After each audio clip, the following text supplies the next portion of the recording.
మరి చక్కగా ఇంతవరకు దేవుని యొక్క కృపను బట్టి జరిగినటువంటి ఆరాధన క్రమమును బట్టి దేవాది దేవునికి నా స్తుతులు స్తోత్రాలు తెలియపరుస్తున్నాను. దేవునికి స్తోత్రం. హల్లెలూయా, హల్లెలూయా, హల్లెలూయా. అందరూ చెప్పాలి. హల్లెలూయా అంటే అందరూ చెప్పాలి. దేవునికి స్తోత్రం. హల్లెలూయా. మంచిది. దేవుని యొక్క కృప చేత ఇప్పటి వరకు ఈ యొక్క ఆరాధన క్రమం జరిగింది. కొద్దిసేపు దేవుని యొక్క వాక్యాన్ని మనం వింటూ ఉంటుండగా వినగలిగే చెవులు, గ్రహించగలిగే హృదయము నాకును మనకును దేవుడు అనుగ్రహించులాగిన మనం అందరం కూడా ప్రభు యొక్క సహాయం కొరకు ప్రార్థన చేసి అడుగుదాం. చదవబడినటువంటి లేఖన భాగము మత్తయి సువార్త 8వ అధ్యాయము. చదవబడినటువంటి లేఖన భాగము మత్తయి సువార్త 8వ అధ్యాయము 5, 6, 7 వచనాలని చదువుతాను. 8 వచనాలను కూడా చదువుతాను. 8వ వచనం వరకు చదువుతాను. 5వ వచనం నుంచి 8వ వచనం వరకు చదివిన తర్వాత ప్రార్థన చేసి దేవుని యొక్క సహాయం కొరకు ప్రార్థన చేసుకున్న తర్వాత కొద్దిసేపు ప్రభువు దేవుని యొక్క వాక్యాన్ని మనతో పంచుకోవాలని ఆయన సహాయం కొరకు అడుగుదాం. ఆయన కపెర్నహూములో ప్రవేశించినప్పుడు ఒక శతాధిపతి ఆయన యొద్దకు వచ్చి, ప్రభువా, నా దాసుడు పక్షవాయువుతో మిగులా బాధపడుచు ఇంటిలో పడి ఉన్నాడని చెప్పి ఆయనను వేడుకొనెను. యేసు, నేను వచ్చి వాణ్ణి స్వస్థపరిచెదనని అతనితో చెప్పగా, ఆ శతాధిపతి, ప్రభువా, నీవు నా ఇంటిలోనికి వచ్చుటకు నేను పాత్రుడను కాను. నీవు మాట మాత్రము సెలవిమ్ము, అప్పుడు నా దాసుడు స్వస్థపరచబడును. ప్రార్థన చేస్తాను. ప్రార్థనలోకి ఇవ్వించండి. సకల ఆశీర్వాదాలకు కారణభూతుడా, నిన్న నేడు నిరంతరము ఏకరీతిగా ఉన్న మా దేవ, మీ ఘనమైన శ్రేష్టమైన నామానికి స్తుతులు స్తోత్రాలు చెల్లిస్తూ ఉన్నాం తండ్రి. ఇంతవరకు పాటల ద్వారా మిమ్మల్ని మహిమపరిచాం, ఆరాధన ద్వారా మిమ్మల్ని స్తుతించాం, ప్రార్థనల ద్వారా మా యొక్క అవసరతలను మీ సన్నిధిలో విన్నవించుకున్నాం. మరి అతి ప్రాముఖ్యమైనటువంటి సమయంలోనికి మేము వచ్చి ఉన్నాం. మీ యొక్క వాక్యము ద్వారా మాతో మాట్లాడండి దేవా. మీరు మాట్లాడితే మా హృదయాలు తెరవబడతాయి. మీరు మాట్లాడితే మా జీవితాలు మార్చబడతాయి. మీరు మాట్లాడితే మా యొక్క కుటుంబాలు ఆశీర్వదించబడతాయి. కాబట్టి మీరు మాట్లాడి ఆ వాక్యానుసారంగా మమ్మల్ని మేము జీవించడానికి తగినటువంటి తీర్మానములను తీసుకునేటువంటి ఆలోచన, మంచి హృదయము, మంచి తలంపులను మాలో పుట్టించండి. వినగలిగే చెవులు, గ్రహించగలిగే హృదయము నాకును మాకును మీరు అనుగ్రహించమని దూరాన సమీపాన ఈ లైవ్ ద్వారా మీ యొక్క వాక్యంని ఎంతమంది అయితే వింటున్నారో వారందరినీ ఒక్కసారి మీరు జ్ఞాపకం చేసుకుని వాళ్ళ అవసరతలు ఏమిటో, వాళ్ళ ఇబ్బందులు ఏమిటో, వాళ్ళ బాధలు ఏమిటో, వాళ్ళ వ్యాధులు ఏమిటో వాటన్నిటిని కూడా మీరే స్వస్థపరిచి విడిపించి లేవనెత్తమని కృపతో నింపమని మా అందరినీ మీ చేతులకు అప్పగిస్తూ మా కొరకు త్వరలో రానయ్యున్న యేసుక్రీస్తు ప్రభుల వారి యొక్క శ్రేష్టమైన నామమును అడుగుచున్నాను మా పరమ తండ్రి. ఆమేన్, ఆమేన్ అని చెప్పిన మీ అందరికి మరి ఒకసారి నా వందనాలు తెలియపరుస్తున్నా. దేవునికి స్తోత్రం. హల్లెలూయా. ఇవి చాలా భయంకరమైనటువంటి దినాలు. దేవుని దగ్గరికి వస్తున్నారు కానీ దేవుని యొక్క కార్యాలను చూడలేనటువంటి దినాలు. దేవుని యొక్క సన్నిధానమునకు వస్తున్నాం కానీ చాలా విషయాల్లో దేవుని యొక్క కార్యాలను మనం చూడలేకపోతున్నాం. చాలా విషయాలు దేవుని సన్నిధిలో అడుగుతున్నాం, దేవుని యొక్క సన్నిధిలో ప్రార్థనాపూర్వకంగా విజ్ఞాపన చేస్తున్నాం. ఇవన్నీ చేస్తున్నాం కానీ దేవుని యొక్క ఆ కృప కొరకు లేదా దేవుని యొక్క ఆశీర్వాదం మన జీవితాల్లో మనం పొందుకోలేకపోతున్నాం. అందరం కాదు, చాలా కొద్ది మంది అటువంటి కృప పొందుకోగలుగుతున్నారేమో కానీ చాలా మంది దేవుని యొక్క సహవాసంలో ఉన్నవారే, దేవుని సన్నిధికి వస్తున్నటువంటి వారే, దేవుని యొక్క చిత్తం చొప్పున నెరవేరుస్తున్నామని అనుకున్నటువంటి వారే దేవుని యొక్క ఆశీర్వాదాలను చూడలేకపోతున్నారు. దేవుని యొక్క ఆశీర్వాదాలు అంటే లోక సంబంధమైనటువంటి ఆశీర్వాదాల కోసం కాదు నేను మాట్లాడేది. మనకి ఏదైతే అవసరం ఉందో కనీసం ఆ అవసరాన్ని కూడా తీర్చుకోలేనటువంటి స్థితిలో చాలా మంది కనబడతా ఉన్నారు. దానికి కారణం ఏమిటి అని కనుక మనం ఆలోచన చేస్తే మనం దేవుని యొక్క ఎలా ఉంటున్నాం అనేది ఒకసారి మనం ఏం చేసుకోవాలి, పరీక్షించుకోవాలి మన హృదయంతో. నేను దేవుని యొక్క సన్నిధికి వెళ్ళినప్పుడు నా హృదయం ఎలా ఉంటుంది దేవుని సన్నిధిలో, నేను దేవుని యొక్క సహవాసంలో ఉన్నప్పుడు నా యొక్క తలంపులు ఎలా ఉంటున్నాయి, నేను ప్రార్థన చేస్తున్నప్పుడు నా యొక్క ఉద్దేశాలు ఎలా ఉంటున్నాయి, నా యొక్క తలంపులు ఎలా ఉంటున్నాయి అని ఒక్కసారి మనం స్వపరిశీలన చేసుకుంటే మనకు అర్థమవుతుంది. మనం అటువంటి ఆలోచనలో కనుక జీవించగలిగితే మనల్ని మనం రెక్టిఫై చేసుకోవడానికి అవకాశం ఉంటుంది, మనల్ని మనం సరి చేసుకోవడానికి అవకాశం ఉంటుంది. ఈ మధ్యాహ్న కాల సమయంలో ప్రభువు ఒక వ్యక్తి ద్వారా మనతో మాట్లాడుతూ ఉన్నారు. ఆ వ్యక్తి ఎవరు అని అంటే శతాధిపతి. ఆ వ్యక్తి శతాధిపతి. శతకం అంటే అర్థం ఏంటి అని అంటే 100 అని అర్థం. అంటే 100 మందికి అధికారం అన్నమాట. అంటే ఇప్పుడు మనం ఆలోచన చేస్తే ఒక జిల్లాకి ఎస్పీ ఎంత ఉన్నతమైనటువంటి స్థితిలో ఉంటాడో, ఒక మండలానికి డిఎస్పి ఎంత ఉన్నతమైనటువంటి స్థితిలో ఉంటాడో అంతటి స్థితిని కలిగినటువంటి వ్యక్తి అతను ఈ శతాధిపతి. ఈ శతాధిపతి 100 మందికి అధికారి కాబట్టి ఆటోమేటిక్గా ఒక లెవెల్ ఆయనకి ఉంది, ఒక స్థాయి ఆయనకు ఉంది, ఒక ప్రత్యేకమైనటువంటి పరిస్థితులు ఆ దినాల్లో ఆయన జీవిస్తా ఉన్నాడు. రోమా సైన్యంలో శతాధిపతి యూదుడు కాదు, అన్యుడు, దేవుని యొక్క జనాంగంలో ఉన్నటువంటి వాడు కాదు, దేవుని యొక్క జనాంగానికి వ్యతిరేకమైనటువంటి వాడు, ఒక అన్యుడు. రోమా ప్రభుత్వంలో అధికారిగా ఉన్నటువంటి శతాధిపతి ఎవరి దగ్గరికి వచ్చాడో తెలిసిన? యేసుక్రీస్తు ప్రభుల వారి దగ్గరికి వచ్చాడు. ఎందుకు యేసుక్రీస్తు ప్రభుల వారి దగ్గరికి వచ్చాడంటే ఆ శతాధిపతి దగ్గర ఒక పనిచేస్తున్నాడంట ఒక వ్యక్తి, ఒక సైనికుడు. ఒక అధికారి దగ్గర సైనికుడు పనిచేస్తా ఉన్నాడు. ఆ సైనికుడికి ఒక వ్యాధి కలిగింది. ఏంటి ఆ వ్యాధి అని అంటే పక్షవాయువు కలిగినటువంటి ఒక రోగము ఆ శతాధిపతి క్రింద పనిచేస్తున్నటువంటి ఒక సైనికుడికి కలిగింది. 100 మందిలో ఒక సైనికుడు అతను. నాకు ఇంకా 99 మంది ఉన్నారు. ఒక సైనికుడు బలహీన పడిపోతే నాకేమైందిలే, అటువంటి సైనికులు ఇంకొక చాలా మంది ఉన్నారు కదా. ఒకవేళ ఈ సైనికుడు బలహీన పడిపోయాడు కాబట్టి ఈ సైనికుడిని పక్కన పెట్టేసి వీడి ప్లేసులో మళ్ళీ నేను ఇంకొక సైనికుడిని బలమైనటువంటి వాడిని నేను తెచ్చుకుంటానంటే ఆ పొజిషన్ ఉంది అతనికి. ఆ సైనికుడు బలహీన పడిపోతే ఆ బలహీన పడిన సైనికుడిని పక్కన పెట్టేసి ఇంకొక సైనికుడిని బాగా బలమైనటువంటి వాడు, యుద్ధ నైపుణ్యం కలిగినటువంటి సైనికుడిని మళ్ళీ రిక్రూట్ చేసుకోవడానికి, నియమించుకోవడానికి అధికారం ఉంది. ఎవరికి? ఆ శతాధిపతికి. అయినా ఆ దాసుడు కొరకు లేదా తన క్రింద పనిచేస్తున్నటువంటి ఆ సైనికుడి కొరకు చాలా బాధపడుతున్నాడు. ఎందుకు అంత బాధపడుతున్నాడు అని కనుక మనం ఆలోచన చేస్తే, ఎక్కడికైనా యుద్ధానికి లేదా ఎవరి మీదైనా తగుకి లేదా ఏదైనా తీర్పు తీర్చడానికి వెళ్ళినప్పుడు ఈ బలహీన పడినటువంటి దాసుడు ఎవరైతే ఉన్నారో అతనే ఆ శతాధిపతికి మంచి ఆలోచనలు ఇచ్చేవాడే ఉండి ఉండొచ్చు. ఎక్కడికైనా వెళ్ళినప్పుడు ఒక అధికారికి తన యొక్క రైట్ హ్యాండ్ గా ఉంటున్నాడు. ఈ శతాధిపతికి ఈ బలహీన పడినటువంటి దాసుడు ఏమై ఉన్నాడు అని అంటే రైట్ హ్యాండ్ గా ఉన్నాడు అనమాట. అంటే అతను లేకపోతే ఆ శతాధిపతి ఏమీ చేయలేకుండా అయిపోయినటువంటి పరిస్థితులు ఆ శతాధిపతి కలిగి ఉండొచ్చు. అందుకనే ఆ సైనికుడి కొరకు చాలా బాధపడుతున్నాడు, చాలా ప్రయాసపడుతున్నాడు. ఎక్కడికంటే తీసుకుని వెళ్ళి ట్రీట్మెంట్ చేయిస్తా ఉన్నాడు. కానీ ఆ శతాధిపతిలో ఏముండిపోయిందో తెలుసా? వేదన ఉండిపోయింది. అయ్యో, నాకు మంచి సలహాలు ఇచ్చేటువంటి నా దాసుడు బలహీన పడిపోయాడు. అయ్యో, నేను ఎక్కడికైనా వెళ్ళాలంటే ఏదైనా తీర్పు తీర్చాలి అంటే మంచి ఆలోచన నాకు చెప్పేవాడు. అటువంటి నా దాసుడు బలహీన పడిపోయాడు. ఒకవేళ నేను ఎక్కడికైనా వెళ్ళాలి అని అంటే నాకు తోడుగా వస్తూ నాకు ఎంతో ధైర్యంగా ఉండేవాడు నా దాసుడు. అటువంటి నా దాసుడు బలహీన పడిపోయాడు. ఎలాగా ఈ దాసుని నేను ఏ విధంగా నేను బాగు చేసుకోగలను అని చాలా వేదన పడుతూ ఉన్నాడు ప్రభునందు ప్రియమైన దేవుని బిడ్డలారా. అంత మాత్రమే కాదు, ఆ దాసుని ఎక్కడ పెట్టుకున్నాడంటో తెలిసిన? ఆ శతాధిపతి ఇంటి దగ్గర పెట్టుకున్నాడట. ఎక్కడ పెట్టుకున్నాడు? ఆ శతాధిపతి ఇంటి దగ్గర పెట్టుకున్నాడు. నేటి దినాలలో బిడ్డలో చక్కగా ఎదిగింప చేసి వారికి ఎటువంటి అవసరాలు అయితే ఉన్నాయో, ఎటువంటి బట్టలు కావాలో అటువంటి బట్టలు కొని వారిని మంచి పొజిషన్లోకి తీసుకుని వచ్చిన తర్వాత ఆ బిడ్డలు ఏం చేస్తున్నారో తెలిసిన?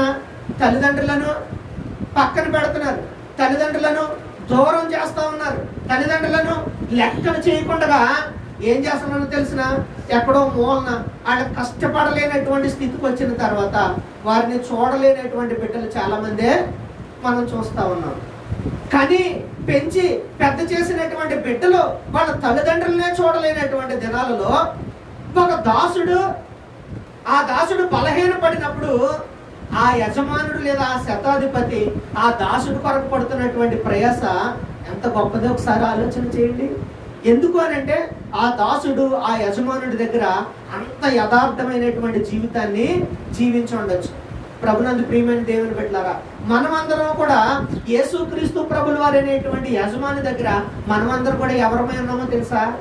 దాసులమై ఉన్నాం.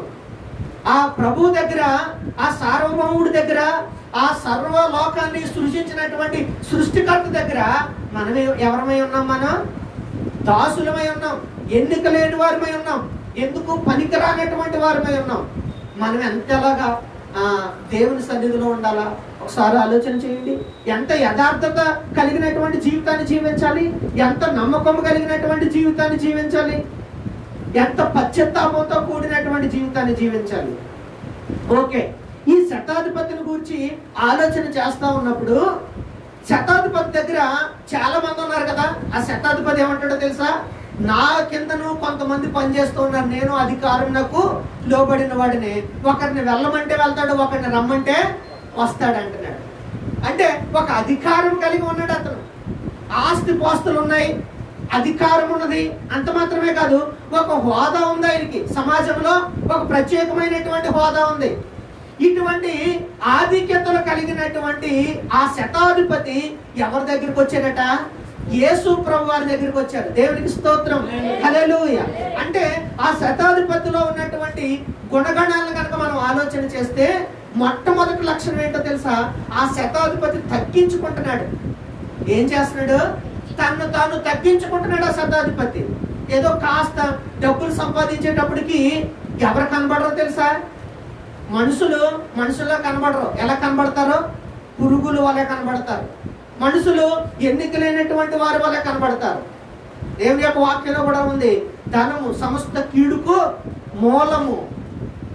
కాస్త ధనం వచ్చేటప్పటికి అస్సలు ఎవరిని లక్ష్య చేయలేనటువంటి స్థితిలోనికి చాలా మంది నేటి దినాల్లో వెళ్ళిపోతూ ఉన్నారు. అంటే వారు ఏం చేసుకోలేకపోతున్నారో తెలుసా? తగ్గించుకోలేకపోతున్నారు.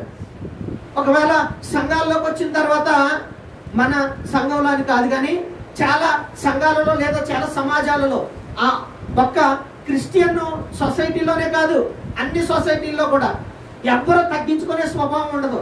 ఒకవేళ గబాన్ని పిలిచి వారిని కూర్చోబెట్టలేకపోతే వారికి ఏమొచ్చేస్తుందో తెలుసా? కోపం వచ్చేస్తుంది. నేనెంత గొప్పవాడిని, నన్ను ఎవరు లెక్క చేయలేదు, నన్ను ఎవరు పట్టించుకోలేదు అనేటువంటి ఆలోచనలోనికి చాలా మంది వెళ్ళిపోతూ ఉంటారు. క్రైస్తవ సమాజంలో క్రీస్తుని రక్షకునిగా అంగీకరించినటువంటి మనము అటువంటి ఆధిక్యతలకు చోటు ఇవ్వకూడదు. ఒకవేళ ఈ లోకంలో మనకి చాలా గొప్ప స్థితిని దేవుడు ఇచ్చి ఉండొచ్చు. ఈ లోకంలో మనకి చాలా మంచి పేరు ప్రఖ్యాతులనే దేవుడు మనకి ఇచ్చి ఉండొచ్చు. ఈ లోకంలో మంచి పలుకుబడిన దేవుడు మనకి ఇచ్చి ఉండొచ్చు. లేదా మన మాటను బట్టి చాలా మంది మన మాటను వినేటువంటి స్థితిని దేవుడు మనకి ఇచ్చి ఉండవచ్చు. అయినప్పటికీ ఈ లోకంలో ఉన్నటువంటి ఆధిక్యతలను బట్టి మనల్ని మనం హెచ్చింప చేసుకోకూడదు. కానీ ప్రభు సన్నిధిలో మనం ఎలా ఉండాలో తెలుసా? తగ్గించుకోవాలా. అందుకనే దేవుని యొక్క వాక్యం చెబుతుంది. యాకోబు రాసినటువంటి పత్రిక 4వ అధ్యాయము 10వ వచనంలో లేఖనం ఈ రీతిగా సెలవిస్తా ఉంది. యాకోబు రాసిన పత్రిక 4వ అధ్యాయము 10వ వచనం చదవాలి త్వరగా. తన్ను తాను తగ్గించుకుని వాడు ప్రభువు యొద్దకు వచ్చువాడా? ఒకసారి చదవండి. యాకోబు రాసిన పత్రిక 4వ అధ్యాయము 10వ వచనంలో, ప్రభువు దృష్టికి మిమ్ముని మీరు తగ్గించుకొనుడి, అప్పుడు ఆయన మిమ్ముని హెచ్చించును. దేవునికి స్తోత్రం, హల్లెలూయా. ప్రభువు దృష్టికి మనల్ని మనం ఏం చేసుకోవాలి? తగ్గించుకోవాలి. ప్రభువా, నేను దీనుడను, నేను దీనురాలను అని అడగాలి. మనకున్నటువంటి ఆధిక్యతలు, లోక సంబంధమైనటువంటి ఆధిక్యతలు, వాటి అన్నిటిని మనము పక్కన పెట్టాలా. మనము ప్రభు సన్నిధికి వచ్చినప్పుడు మనల్ని మనం ఏం చేసుకోవాలి? తగ్గించుకోవాలి.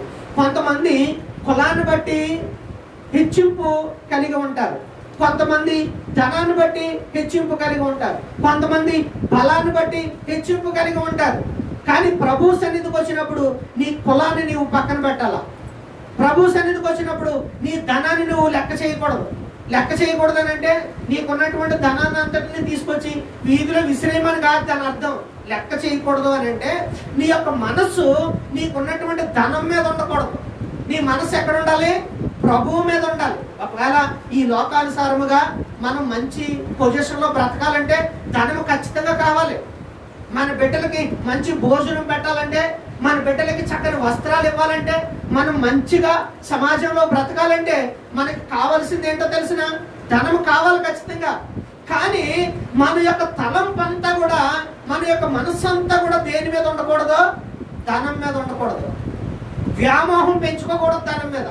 ఎప్పుడైతే మనం ధనం మీద వ్యామోహం పెంచుకుంటామో చేయరానటువంటి కార్యాలు చేయటానికి మన మనస్సు ఏం చేయబడుతుందో తెలుసా? ప్రేరేపించబడతా ఉంటది. కాబట్టి దాని మీద మనం వ్యామోహం పెంచుకోకూడదు. కానీ మనము ప్రభు దగ్గరికి వచ్చినప్పుడు మనం తగ్గించుకోవాలి. చాలా మంది ప్రభు దగ్గరికి వచ్చామని అంటున్నారు, కానీ వాళ్ళ పేర్లు వెనకాల తోకలను తీసుకోవట్లేదు. వాళ్ళు పేర్లు వెనకాల తోకలు ఉంటాయి. తోకలు అంటే ఏంటి? చివరన పేరు ఉంటది, ఆ పేరు చివరన తోక ఉంటది. ఆ తోకను బట్టి వాళ్ళు ఏ కులమో మనకు అర్థమవుతుంది అనమాట. దేవుని సన్నిధికి వచ్చినటువంటి వారు ఎవరమైనా సరే మనం పెట్టుకున్నటువంటి పేరు వెనకాల కులం అనే తోక మనకు ఉండకూడదు.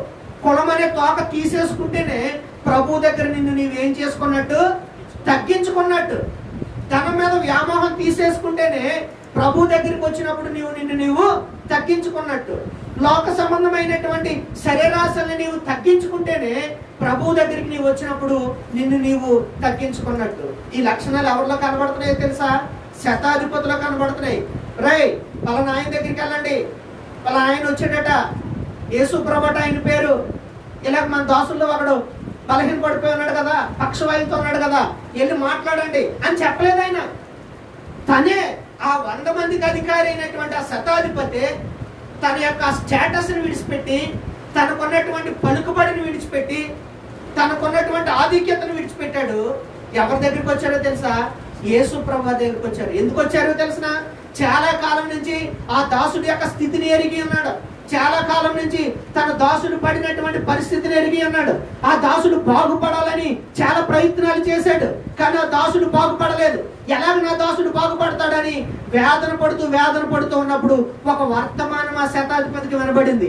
లోకమునకు యేసుక్రీస్తు ప్రభులు వారు వచ్చారంట అని. దేవునికి స్తోత్రం, హల్లెలూయా. లోకానికి ఎవరు వచ్చారు? యేసుక్రీస్తు ప్రభులు వారు వచ్చారు. ఎందుకు వచ్చారు లోకానికి యేసుక్రీస్తు ప్రభులు వారు అంటే బంధకాలలో ఉన్న వారిని విడిపించడానికి వచ్చారు. ఎందుకు వచ్చారు యేసుక్రీస్తు ప్రభులు వారు అంటే పాపంలో కొట్టుమిట్లాడుతున్నటువంటి వారిని విమోచించడానికి వచ్చారు. ఎందుకు వచ్చారు యేసుక్రీస్తు ప్రభులు వారు అంటే నీవు బ్రతుకుతున్నటువంటి తప్పుడు మార్గముల నుంచి, నీవు నడుస్తున్నటువంటి పనికిరానటువంటి మార్గముల నుంచి సరైనటువంటి మార్గంలోనికి నిన్ను తీసుకురావటానికి లోకములోనికి యేసుక్రీస్తు ప్రభులు వారు వచ్చారనే వర్తమానం ఎవరు విన్నారు? శతాధిపతి విన్నాడు. ఈ రోజుల్లో చాలా మంది వింటున్నారు ఆ వర్తమానం, కానీ ప్రభు దగ్గరికి రాలేకపోతున్నారు. కానీ ప్రభు దగ్గరికి వస్తున్నారు చాలా మంది, కానీ వారు వదిలిపెట్టవలసినటువంటి వాటిని వారు వదిలిపెడతలేదు. వాటిని వదిలిపెట్టకుండా వాటిని పట్టుకుని వాటితో పాటు మళ్ళీ ఎవరి దగ్గరికి వస్తున్నారు? ప్రభు దగ్గరికి వస్తున్నారు. అది ప్రభువుకి ఇష్టం అవ్వట్లేదు. మనం ఏదైతే విడిచిపెట్టమని ప్రభువు చెప్తున్నారో వాటిని విడిచిపెట్టి వస్తేనే ప్రభువు మన యొక్క స్థితిని చూస్తారు, ప్రభువు మన యొక్క అవసరతను చూస్తారు. మనం విడిచిపెట్టవలసినవి విడిచిపెట్టకుండా, అఫ్ కోర్స్ మనం వేదన చెందుతున్నాం, మనకు బాధలు ఉన్నాయి, మనకు కష్టాలు ఉన్నాయి, మనకి ఇబ్బందులు ఉన్నాయి, ఎన్నో శ్రమలను అనుభవిస్తున్నాం. మనం ఈ శ్రమలను అనుభవించి దేవుని సన్నిధికి వచ్చినా సరే దేవుడు చూడకపోవడానికి గల కారణం ఏంటి అని అంటే మనం తగ్గించుకోలేకపోతున్నామేమో ఏ విషయంలోనన్నా. ఎందుకు ప్రభువు ఈ మాట మాట్లాడుతున్నారు మనతోనంటే ఏ విషయంలో నువ్వు తగ్గించుకోలేకపోతున్నావో, ఏ విషయంలో మనం తగ్గించుకోలేకపోతున్నామో ఆ విషయంలో తగ్గించుకోవాలి. మనం దేవుని యొద్దకు వచ్చేవాడు ఏమంటాడట? ప్రభు యొద్దకు వచ్చేవాడు తన్ను తాను తగ్గించుకోవాలా. అప్పుడు ఆయన ఏం చేస్తాడు? వాడిని హెచ్చిస్తాడట. ఏం చేస్తాడు? ఆయన హెచ్చిస్తాడు. ప్రభు దగ్గరికి వచ్చినప్పుడు మనల్ని మనం తగ్గించుకుంటే ప్రభువే ఆటోమేటిక్గా మనల్ని ఏం చేస్తారు? హెచ్చిస్తారు. ప్రభు యొక్క సువార్త వినబడింది. మనస్సు అనేటువంటి ఒక రాజు ఉన్నాడు. ఎవరి కుమారుడు అంటే హిజ్కియా అనేటువంటి రాజు యొక్క కుమారుడు ఈ మనస్సే. హిజ్కియా ఎటువంటి వాడు అంటే చాలా భక్తిపరుడు. హిజ్కియా చాలా యథార్థవంతుడు. దేవుని యొక్క వాక్యానుసారంగా తన జీవితాన్ని కట్టుకున్నటువంటి గొప్ప ప్రార్థనా పరుడైనటువంటి తండ్రి కొడుకును పుట్టాడు మనస్సే. ఈ మనస్సే ఎలా నడుస్తున్నాడంట తెలిసిన దినవృత్తాంతాల 2వ గ్రంథం 33వ అధ్యాయంలోనికి రెండు అందరూ కూడా దేవుని యొక్క లేఖనం ఈ రీతిగా సెలవిస్తూ ఉంది. దినవృత్తాంతాల 2వ గ్రంథం 33వ అధ్యాయం 10వ వచనాన్ని చదవండి. 10వ వచనం నుంచి దినవృత్తాంతాల 2వ గ్రంథం 33వ అధ్యాయము 10వ వచనం నుంచి చదువుతున్నాను, మీరు జాగ్రత్తగా వినండి. యెహోవా మనస్సేకును అతని జనులకును వర్తమానములు పంపినను వారు చెవి యొక్కకపోయిరి. ఏం చేయలేదట దేవుడు మనస్సేకి ఆయన దగ్గర ఉన్నటువంటి జనులకి ఏం పంపించారంట? వర్తమానం పంపించారు. ఎందుకు పంపించారు వర్తమానం అని అంటే, మనస్సే నీవు నడుస్తున్నటువంటి మార్గం సరైనది కాదు, మనస్సే నువ్వు చేస్తున్నటువంటి భక్తి సరైనది కాదు, మనస్సే నువ్వు ఆలోచిస్తున్నటువంటి ఆలోచన సరైనది కాదు, నీవు ప్రవర్తిస్తున్నటువంటి ప్రవర్తన సరైనది కాదు, మనస్సే జాగ్రత్త అని ప్రభువు తన యొక్క ప్రవక్తల ద్వారా వర్తమానములు పంపించారంట. వర్తమానములు పంపిస్తే మనస్సే అయ్యో నా దేవుడు, నా తండ్రి దేవుడు, నా తండ్రిని 15 సంవత్సరాల ఆయుస్సు పొడిగించి స్వస్థపరిచినటువంటి గొప్ప దేవుని యొక్క సేవకుడు నా దగ్గరికి వచ్చి వర్తమానం తెలియపరిచి నన్ను హెచ్చరిస్తే నన్ను నేను సరి చేసుకోవాలి కదా అనే ఆలోచన ఎవరిలో లేదు? మనస్సులో లేదు. మనస్సులో ఉంటే చెవి యొగ్గును, చెవి యొగ్గితే దేవుని యొక్క వాక్యం అర్థమవును, దేవుని యొక్క వాక్యం అర్థమైతే తన జీవితాన్ని దేవునికి అనుకూలముగా కట్టుకున్నాను. అర్థం కాలేదు, దేవుని యొక్క వర్తమానం వినిపించబడుతున్నా కానీ అర్థం కాలేదు. ఎందుకనంటే కొంతమంది ఏ చెవులు కలిగి ఉన్నారట? దురద చెవులు కలిగి ఉన్నారట. ఏ చెవులు? దురద చెవులు గల వాళ్ళకి ఏ మాటలు పనిచేస్తాయో తెలుసా? దురద మాటలే పనిచేస్తాయి, మంచి మాటలు పనిచేయు. మంచి మాటలు పనిచేస్తే చెవుల్లో నుంచి వినబడినటువంటి ఆ మాట వారి హృదయాల్లో దుఃఖం వచ్చేస్తూ ఉంటుంది. కాబట్టి దురద చెవులు గల వారికి ఏ మాటలు కావాలా? దురద మాటలే కావాలా.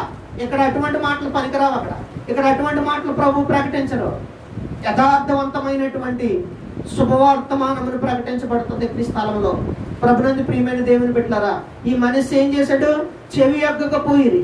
కాబట్టి యెహోవా దేవుడు ఊరుకుంటాడా? ఇన్నిసార్లు నేను హెచ్చరించిన తర్వాత, ఇన్నిసార్లు నేను గద్దించిన తర్వాత, ఇన్నిసార్లు నీలో మార్పుని కావాలని కోరుకుని ప్రభువు తన యొక్క సేవకుల ద్వారా ప్రకటించిన తర్వాత నీలో మార్పు రాకపోతే, నీలో పశ్చాత్తాపం లేకపోతే, నీలో తగ్గింపు లేకపోతే ప్రభు ఊరుకుంటాడు అనుకుంటున్నారా? ఏం చేశారో తెలుసునా? కాబట్టి యెహోవా అశ్షూరు రాజు యొక్క సైన్యాధిపతులను వారి మీదకి రప్పించెను. ఎవరిని రేపుతాడు? శత్రు సైన్యాన్ని రేపాడు ప్రభువు. ఏ విధంగానైనా ఆయన అవకాశం ఇవ్వచ్చు.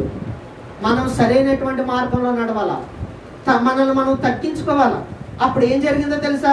మనస్సే తప్పించుకొని పోకుండా వారు అతను కొట్టుకుని గొలుసులతో బంధించి అతనిని బబులోనుకు తీసుకుని పోయిరి. దేంతో బంధించారు? గొలుసులతో బంధించేశారు. గొలుసులతో బంధించి బబులోనుకు తీసుకుని పోయారు. అంతకు ముందు గొలుసులతో బంధించక ముందు ప్రభు యొక్క వర్తమానం ఎవరికి ప్రకటించబడ్డది? మనస్సేకి ప్రకటించబడ్డది.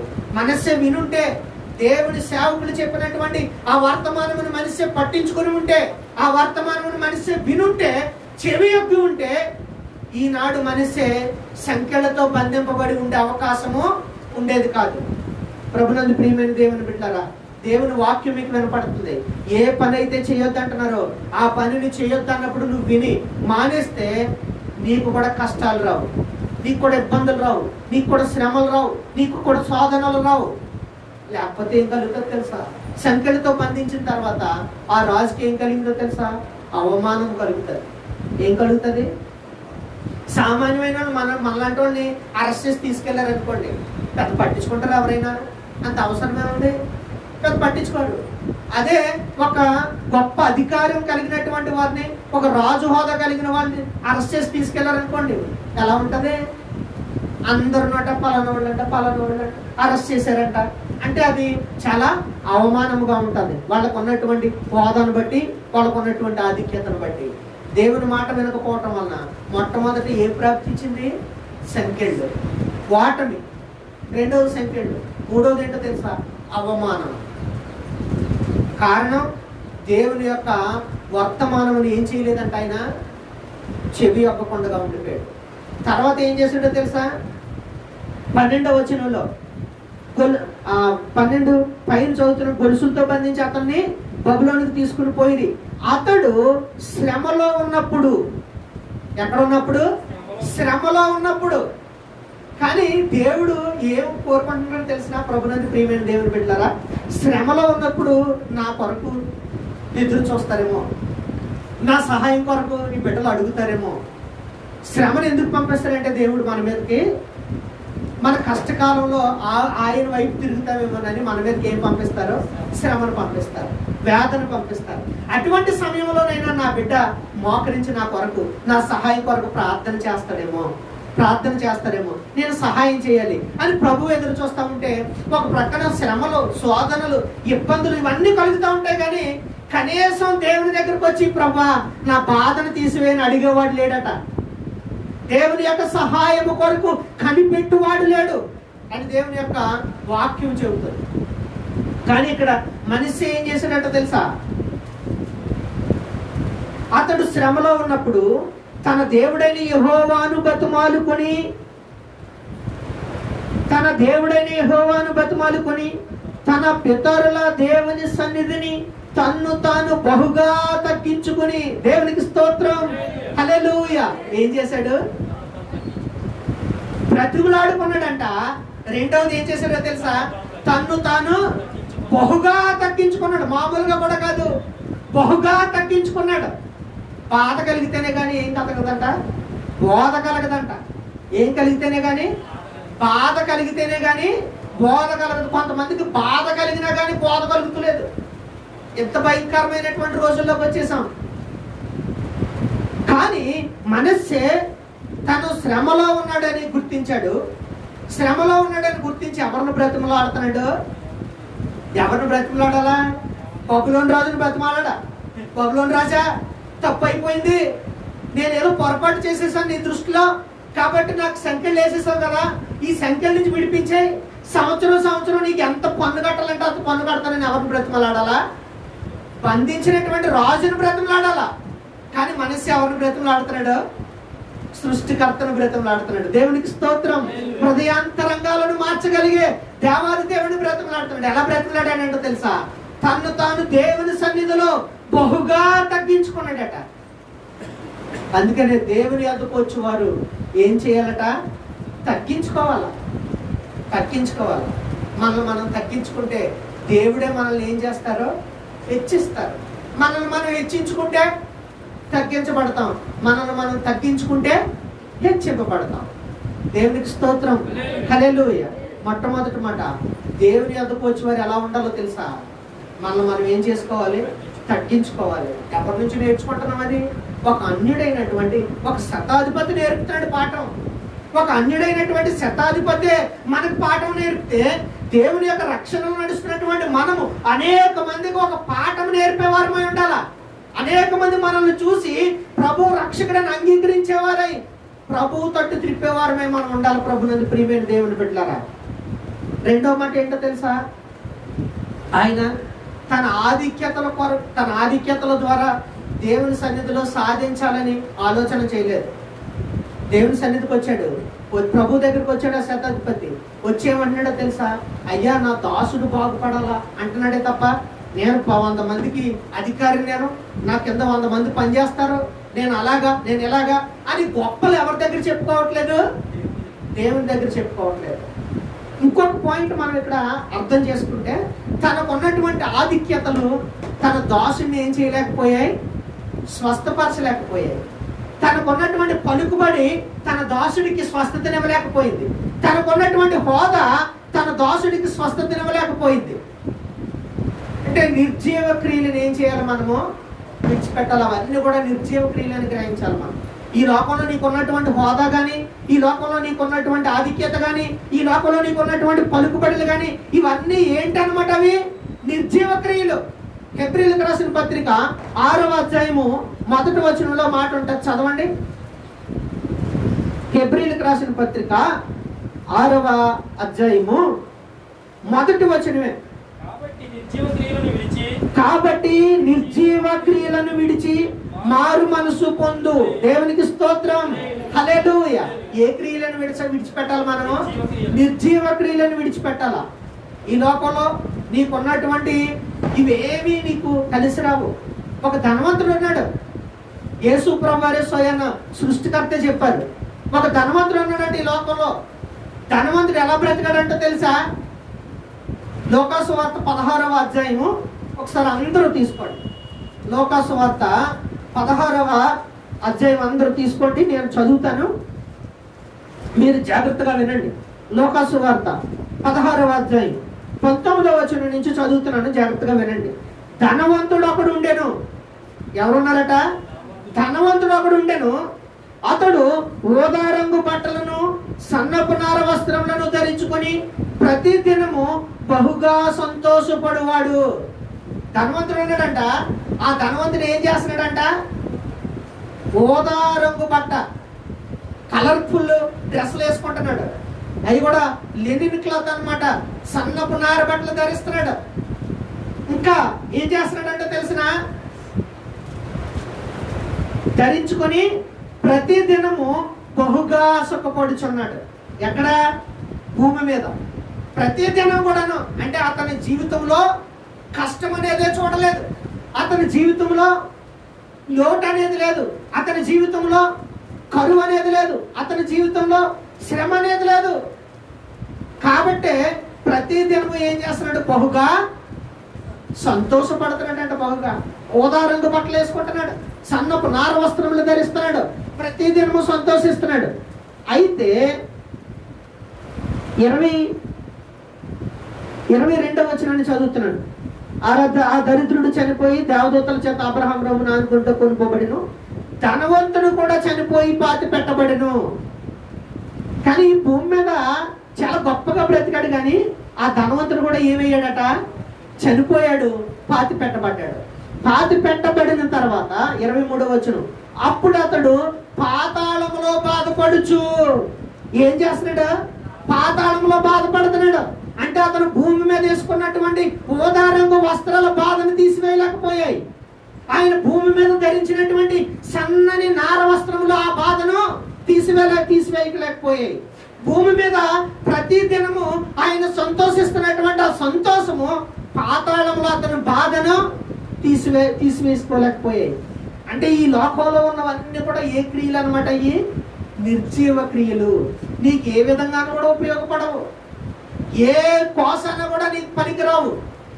ఎంత డబ్బు ఉన్నటువంటి వారైనా, ఎంత ధనం సంపాదించినటువంటి వారైనా, ఎంత పలుకుబడి కలిగినటువంటి వారైనా, ఎంత నీ మాట అంటే 100 మంది అలాగ ఆగుతారు అనేటువంటి స్టేటస్ కలిగినటువంటి వారైనా పాతాళంలో బాధపడకుండా చూసుకోవాలి మనం. కానీ ఈ ధనవంతుడు భూమి మీద ఉన్నప్పుడు చాలా చక్కగా ఎలాంటి పరుపుల మీద పడుకుని ఉంటాడో, ఎలాంటి గృహంలో నివసించి ఉంటాడు, ఎలాంటి భోజనం చేసి ఉంటాడు. వస్త్రాల కొరకే చెప్పబడ్డది, మిగిలిన అన్ని చెప్తే ఇంకా జీవగ్రంథం సరిపోదు. కాబట్టి చాలా విషయాలు రాయలేదు. చాలా ఎంజాయ్ చేసి ఉంటాడు, చాలా గొప్పగా బ్రతుకుంటాడు. కానీ ఈ లోకంలో అతను ఉన్నటువంటి ఆధిక్యతలు ఏవి కూడా అతనికి ఏమి తప్పించలేకపోయాయి? పాతాళంలో అతను పడుతున్న బాధను తప్పించలేకపోయాయి. ఏమంటున్నాడో తెలిసిన? పాతాళంలో బాధపడుచు కన్నులెత్తి దూరం నుండి అబ్రహామును అతని రొమ్మున ఆనుకుని ఉన్న లాజరును చూచి, తండ్రి అయిన అబ్రహామా, నా యందు కనికరపడి. ఎప్పుడు అడుగుతున్నాడు? పాతాళంలోకి వెళ్ళిపోయి కనికరపడమంటున్నాడు. భూమి మీద ఉన్నంతసేపున చచ్చిపోయి. చాలా మంది ఏం చెప్తారో తెలుసా డైలాగు? బ్రతుకున్నంత కాలం ఎంజాయ్ చేయాలిరా, చచ్చిపోయిన తర్వాత ఎవడు చూసి వచ్చాడురా. చూసి వచ్చినటువంటి జీవము కలిగినటువంటి దేవుడు చెబుతున్నటువంటి మాట ఇది. ఈ లోకంలో నువ్వు బ్రతుకుతున్నటువంటి బ్రతికే దానికి అంతం కాదు. ఈ లోకమును విడిచిపెట్టిన తర్వాత కూడా చాలా జీవితం నీకుంది. ఆ జీవితం శాంతియుతంగా ఉండాలంటే ఈ భూమి మీద నువ్వు చాలా భయభక్తులు కలిగి ప్రభు సన్నిధిలో తగ్గించుకోవాలి. రెండవది, నిర్జీవ క్రియలను విడిచిపెట్టాలా. నిర్జీవ క్రియలు అంటే లోక సంబంధమైనటువంటి క్రియలను విడిచిపెట్టాలా. చాలా మంది ప్రభువుకి టైం ఇవ్వరు కానీ సినిమాలకు టైం ఇస్తారు. చాలా మంది దేవుని సన్నిధికి టైం ఇవ్వరు కానీ సీరియల్స్కి టైం ఇస్తారు. చాలా మంది దేవుని యొక్క సహవాసానికి టైం ఇవ్వరు, కానీ లోక సంబంధమైనటువంటి ప్రతి దానికి టైం ఇస్తారు. ఒక ప్రార్థనకి, దేవుని యొక్క వాక్యానికి, దేవుని యొక్క సహవాసానికి మాత్రమే వారికి ఎక్కడ ఏమీ టైం ఉండదు. మిగిలినటువంటి అన్నిటికీ టైం ఉంటుంది, టైం అడ్జస్ట్ చేస్తారు. ఒక ప్రార్థనకు వచ్చేటప్పటికి వాళ్ళు టైం అడ్జస్ట్ చేసుకోరు తప్ప మిగిలిన అన్నిటికీ వాళ్ళ సొంత పనులను కూడా మార్చుకుని ఆ పనులకు వెళ్తారు. ఒక దేవుని దగ్గరికి వచ్చేటప్పటికే ఏం చెప్తారో తెలుసా?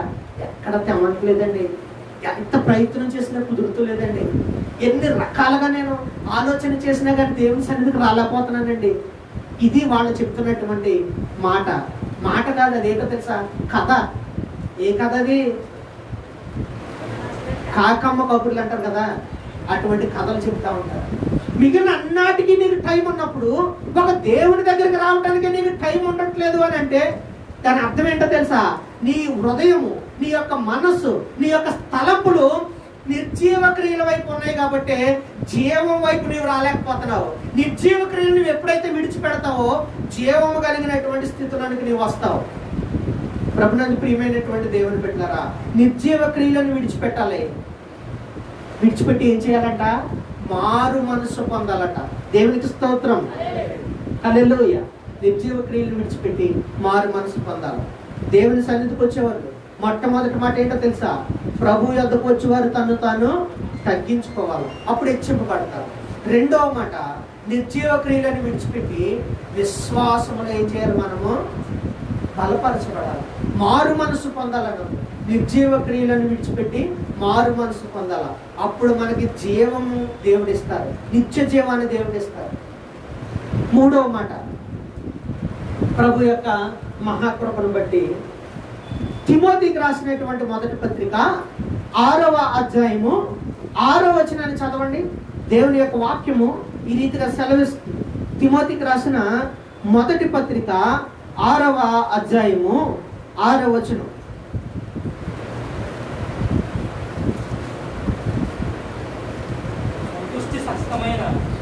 సంతుష్టి సహితమైన దైవ భక్తి గొప్ప లాభ సాధనమై ఉన్నది. దేవునికి స్తోత్రం, హల్లెలూయా. ఏ దైవ భక్తి కావాలంట? సంతుష్టి సహితమైన దైవ భక్తి కావాలా? సంతుష్టి సహితమైన దైవ భక్తి గొప్ప లాభ సాధనమై ఉన్నది. లాభం ఉందంట. మీరు వ్యాపారం ఎందుకు చేస్తున్నారో తెలుసా? లాభం కొరకు చేస్తున్నారు. మీరు కష్టం ఎందుకు కష్టపడుతున్నారో తెలిసిన? ప్రయోజనం కొరకు కష్టపడుతున్నారు. మీరు ఏదైనా ఒక పనిని ఎందుకు పూనుకుంటున్నారో తెలిసిన? దానిలో లాభము ప్రయోజనము కలగటం కొరకే మీరు ఏం చేస్తున్నారో పూనుకుంటున్నారు, పని చేస్తున్నారు, వ్యాపారం చేస్తున్నారు. కానీ ప్రార్థన చేస్తే కూడా లాభం కలుగుతుందట. దేవునికి స్తోత్రం. అది కూడా ఎటువంటి ప్రార్థన అంటో తెలుసా? ఎటువంటి దైవభక్తి అంటో తెలుసా? సంతుష్టి సహితమైనటువంటి దైవభక్తి గొప్ప లాభ సాధనమే ఉన్నది. ఎంత గొప్ప లాభ సాధనం అంటే అంత గొప్ప లాభ సాధనం అన్నమాట. ఆ సంతుష్టి సహితమైన దైవభక్తి ఎవరిలో కనబడుతుందో తెలుసా? శతాధిపతిలో కనబడుతుంది. కాబట్టి ఆ శతాధిపతి ఏమంటాడో తెలుసా? ప్రభు దగ్గరికి వచ్చినప్పుడు ఎప్పుడైతే లోకమునికి యేసుక్రీస్తు ప్రభుల వారు వచ్చారని విన్నారో ఆ యేసుక్రీస్తు ప్రభుల వారి దగ్గరికే తను తగ్గించుకుని వెళ్ళారు. రెండవది ఏంటో తెలుసా? తనకున్నటువంటి ఆధిక్యతలు ఇవేవి నా దాసుని స్వస్థపరచలేదని నిర్జీవ క్రియలను విడిచిపెట్టి జీవము కలిగినటువంటి యేసు ప్రభు వారి యొక్క సహాయం కొరకు చూశారు. మూడవది ఏమంటున్నారో తెలుసా? ప్రభు అన్నారు, సరే నేను వస్తాను పదంటే, అయ్యా అది కూడా చదువుదాం, ఆ మాట కూడా చదువుదాం. మత్తయి సువార్త 8వ అధ్యాయము 8వ వచనం 7, 8 చదువుదాం. 7 చదువుతున్నాను. యేసు నేను వచ్చి వాణ్ణి స్వస్థపరిచెదనని అతనితో చెప్పగా, యేసు నేను వచ్చి వాణ్ణి స్వస్థపరిచెదనని అతనితో చెప్పగా ఆ శతాధిపతి అంటున్నాడు, ప్రభువా నీవు నా ఇంటిలోనికి వచ్చుటకు నేను పాత్రుడను కాను, నీవు మాట మాత్రము సెలవిమ్ము, అప్పుడు నా దాసుడు స్వస్థపరచబడును. దేవునికి స్తోత్రం. చప్పట్లు కొట్టి మహింపరచాలి ఇలాంటి సమయాల్లోనే. ఏమంటాడు ఆయన? నీవు మాట మాత్రం సెలవి, నా దాసుడు అక్కడ స్వస్థపరచబడిపోతాడు. మీరు అంత దూరం నా దగ్గరికి రానక్కర్లేదు. అంత మాత్రమే కాదు, మీరు నా ఇంట్లోనికి రావడానికి నేను పాత్రుడను కాను. ఎంత గొప్ప విశ్వాసం, ఎంత గొప్ప దైవభక్తి. అటువంటి దైవభక్తి ఉంది కాబట్టి నీ దాసుడు స్వస్థపరచబడ్డాడు పో అన్నాడు దేవుడు. దేవునికి స్తోత్రం. హల్లెలూయా. ఈ లక్షణాలు మనలో కలిగి ఉంటే మనం ప్రభు సన్నిధిలో ఏదైతే అడుగుతామో దేవుడు అని మన జీవితాలలో ఇస్తారు. మొట్టమొదటి లక్షణం ఏంటి? ప్రభు సన్నిధిలో మనము తగ్గించుకోవాలి. రెండవది నిర్జీవ క్రియలను విడిచిపెట్టాలంటే లోక సంబంధమైనటువంటి క్రియలను మనం ఏం చేసుకోవాలా? విడిచిపెట్టాలి. నిర్జీవ క్రియలను విడిచిపెట్టకపోతే మన జీవితం పాడవుతుంది, మన జీవితం నాశనం అయిపోయింది. కాబట్టి నిర్జీవ క్రియలను విడిచిపెట్టాలి. మూడవది ఏంటో తెలుసా? ఏ దైవభక్తి కావాలంట? సంతుష్టి సహితమైన దైవభక్తి కావాలంట. అయ్యగారు అనౌన్స్ చేశారట, వర్షాలు పడట్లేదు, మనం సంఘం అంతా వర్షాలు పడటం కోసం మనం ప్రార్థన చేద్దాం, ఉపవాసం ఉండి అందరూ ప్రార్థనకు రండి అని దైవజనుడు పాస్టర్ గారు అనౌన్స్ చేశారు. సంఘంలో అనౌన్స్ చేస్తే అందరూ వచ్చారు. మన భారతదేశం ఎలాగైపోయింది తెలిసిన? బీహార్లో యవ్వనస్తులను వర్షాలు పడట్లేదని యవ్వన ఆడబిడ్డలను బట్టలు ఇప్పేసి ఊరేగించారు. యవ్వనస్తులను అంత దౌర్భాగ్యమైనటువంటి మూఢ నమ్మకాలతో భారతదేశము కొట్టుమిట్లాడుతారు. ప్రభునందు ప్రియమైన దేవుని బిడ్డలారా, అయితే ఆ పాస్టర్ గారు అనౌన్స్ చేసినప్పుడు సంఘం అంతా వచ్చారంట. సంఘం అంతా వచ్చిన తర్వాత ఎవరికి వాళ్ళు ప్రార్థన చేస్తున్నారు. కానీ ఒక యవ్వనస్తురాలు గొడుగు పట్టుకుని వచ్చిందంట. ఏం పట్టుకుని వచ్చింది? గొడుగు పట్టుకుని వచ్చింది. అందరూ అన్నారంట, గొడుగు పట్టుకుని వస్తున్నాం ఏంటి? మాకు వెళ్ళింది దేని కొరకు తెలుసా? వర్షాలు పట్టడం కోసం ప్రార్థన చేస్తున్నాం, అంత మాత్రం వర్షం వచ్చేది, మనం వెళ్ళి ముందు ప్రార్థన చేయాలి కదా అన్నారంట. అంటే ఆ యవనస్త్రాలు ఏమన్నదంటే తెలుసా? మనం ప్రార్థన ముగించేటప్పటికి దేవుడు వర్షాన్ని కురిపిస్తారు, వెళ్ళేటప్పుడు నేను తడిసిపోకుండా గొడుగు తెచ్చుకున్నాను అన్నదట. దేవునికి స్తోత్రం. హల్లెలూయా. అది సంతుష్టి సహితమైన దైవభక్తి. అందరూ కూడుకున్నారు, ప్రార్థన ఆమేన్ అన్నారు. వర్షం దబ దబ దబ దబ కురుస్తుంటే ఎవరు తడిసిపోకుండా వెళ్ళారో తెలుసా? గొడుగు పట్టుకుని వచ్చినటువంటి యవనస్తురాలు తడిసిపోకుండా వెళ్ళారు. ప్రభునందు ప్రియమైన దేవుని బిడ్డలారా, దేవుని సన్నిధికి మనం వచ్చామనంటే ఏదో ఒక ఆశీర్వాదాన్ని చేతపట్టుకుని వెళ్ళాలి. దేవుని సన్నిధికి మనం వచ్చామంటే ఏదో ఒక దీవెనతో మనం వెళ్ళాలి. అలా వెళ్ళాలి అని అంటే ఈ లక్షణాలను మన జీవితాలలో మనము అలవాటు చేసుకోవాలి. అటువంటి కృప దేవుడు మనకు అనుగ్రహించును గాక. ఆమేన్. ప్రార్థన చేస్తాను. ప్రార్థన ఏకీభవించండి.